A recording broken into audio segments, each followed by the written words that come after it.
से पहले आप सभी को राधे राधे। आज है सफला एकादशी, तो चलिए आप सभी को मैं सोची कि आज सफला एकादशी व्रत की कथा भी सुनाती हूँ। तो मुझे तो याद है, लेकिन थोड़ा बहुत पढ़ने में फिर भी भूल जाती हूँ, तो मैं सोची कि किताब से ही पढ़ती हूँ। तो यहाँ देखिए, सफला एकादशी व्रत की ये किताब है, मतलब इसमें सब कथा होता है। जितने एकादशी होते हैं ना साल में, उस सारे एकादशी व्रत की कथा है। और इस किताब का नाम है एकादशी महात्म्य। तो चलिए शुरू करते हैं व्रत की कथा। तो आज है पौष मास और कृष्ण पक्ष, ठीक है। तो चलिए शुरू करते हैं। राधे राधे। युधिष्ठिर बोले, कृष्ण पक्ष में कौन सी एकादशी होती है, उसका क्या नाम है, क्या विधि है और किस देवता का पूजन होता है। हे जनार्दन, हे मुझसे विस्तार से कहिए। श्री कृष्ण बोले, हे राजेंद्र, आपके स्नेह के कारण मैं कहता हूँ, पौष मास के कृष्ण पक्ष में जो द्वादशी युक्सी एकादशी होती है, उसकी विधि लोकहित के लिए मैं तुमसे कहूँगा। इस एकादशी का नाम सफला है। इसके नारायण अधिदेव हैं, विधि पूर्वक उनका पूजन करें। पूर्वोत्तर विधि से ही एकादशी का व्रत करना चाहिए। हे राजन, जो सदा एकादशी का व्रत करते हैं वे सर्वथा मेरे प्रिय हैं। अब सफलता एकादशी पूजन की विधि सुनो। व्रत के दिन अच्छे ऋतु फलों से मेरा पूजन करें। स्वच्छ नारियल का फल, बिजौर, जंबीरी, अनार, सुपारी, लौंग और अनेक प्रकार के आम के फल को धूप से विधि पूर्वक भगवान का पूजन करें। सफला में दीपदान का विशेष उत्तम रहा है। रात्रि में विधि पूर्वक दीपदान करना चाहिए। जब तक नेत्र खुले रहें तब एकाग्र चित्त से रात्रि में जो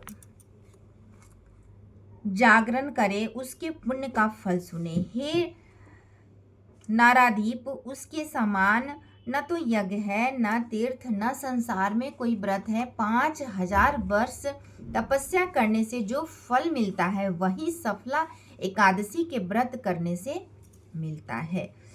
हे राज सादुर्द, अब सुनो। माहिष्मति राजा की चंपावती नाम की प्रसिद्ध पुरी थी।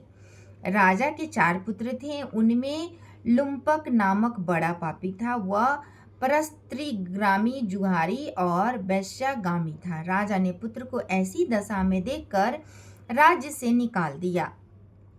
तब लुम्पक मन में सोचने लगा कि पिता और बंधुओं ने मुझको त्याग दिया, अब मुझको क्या करना चाहिए। इस प्रकार चिंता करते हुए उसने विचार किया कि मैं दिन में वन में चला जाऊंगा, फिर रात को वन से आकर पुरी में रहूंगा। यह विचार करके वह नगर को छोड़कर सघन वन में चला गया। नित्य जीव हिंसा और चोरी करता था। इस प्रकार उस पापी ने सारे नगर में चोरी की। पहरेदारों ने उसको पकड़ लिया, परंतु राजा के भय से छोड़ दिया, क्योंकि उनके बेटा थे। मन भगवान को अत्यंत प्रिय था। वन जो था भगवान को अत्यंत प्रिय था। वहां अति प्राचीन पीपल का पेड़ था। उस वन में उस वृक्ष को देवता की तरह मानते थे। उसी स्थान पर वह पापी लुम्पक रहा था। निंदित और दुष्कर्म करते हुए उसको पौष कृष्ण सफला एकादशी का दिन याद आया। हे राजन, दशमी की रात्रि को वस्त्रहीन होने के कारण शीत से पीड़ित होकर बेहोश हो गया। शीत के कारण पीपल के नीचे उसको नींद नहीं आई और वह मृतक के समान हो गया। दांतों को कटकटाते हुए रात बीत गए। सूर्योदय होने पर भी उसको होश नहीं आया। सफला एकादशी के दिन लुम्पक बेहोश पड़ा रहा। जब माधव यान वहां, तब उसको होश आया। चैतन्य होने पर थोड़ी देर बाद वह अपने आसन से उठा।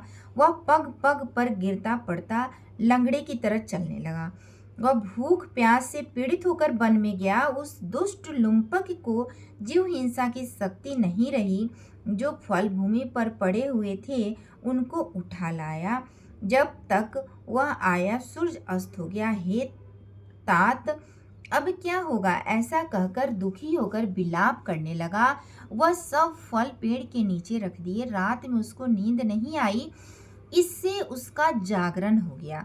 मधुसूदन भगवान ने उन फलों का पूजन और सफला एकादशी का व्रत स्वीकार कर लिया। इस प्रकार लुम्पक ने अकस्मात व्रत कर लिया। इस व्रत के प्रभाव से उसके निष्कंटक राज्य मिल गया। सूर्य के उदय होने पर एक दिव्य घोड़ा आया। दिव्य वस्तुओं से युक्त वह घोड़ा लुम्पक के पास खड़ा हो गया। उसी समय आकाशवाणी हुई, हे राजपुत्र, वासुदेव की कृपा से और सफला के प्रभाव से अपने निष्कंटक राज्य को ग्रहण करो। पिता के पास जाकर निष्कंटक राज का उपभोग करो। बहुत अच्छा कहकर उसने स्वीकार कर लिया और वह दिव्य रूप को हो गया।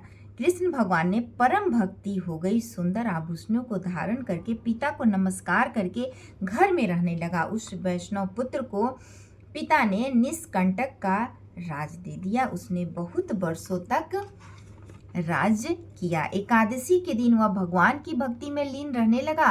वृद्धा अवस्था प्राप्त होने पर पुत्र को राजगद्दी देकर मन को स्थित करके विष्णु की भक्ति में तत्पर होकर वन को चला गया। इस प्रकार से जो सफला एकादशी का व्रत करते या सफला के महात्म को सुनते हैं, वे इस लोक में यश लेकर निसंदेह मोक्ष को प्राप्त करेंगे। इस दिन क्या खाना चाहिए, चलिए बताती हूँ। इस दिन नारियल, नींबू, अनार, सुपारी आदि अर्पण करके नारायण भगवान की पूजा करनी चाहिए। इस दिन तिल और गुड़ का सागार लिया जाता है। राधे राधे। कैसी लगी आप सभी को सफला एकादशी व्रत की कथा? देखिए, जब हमारे पास किताब नहीं होता है कथा का व्रत का, तो हम इस तरह से सुन लेते हैं, तो भी हमें इसका फल मिल जाता है। राधे राधे।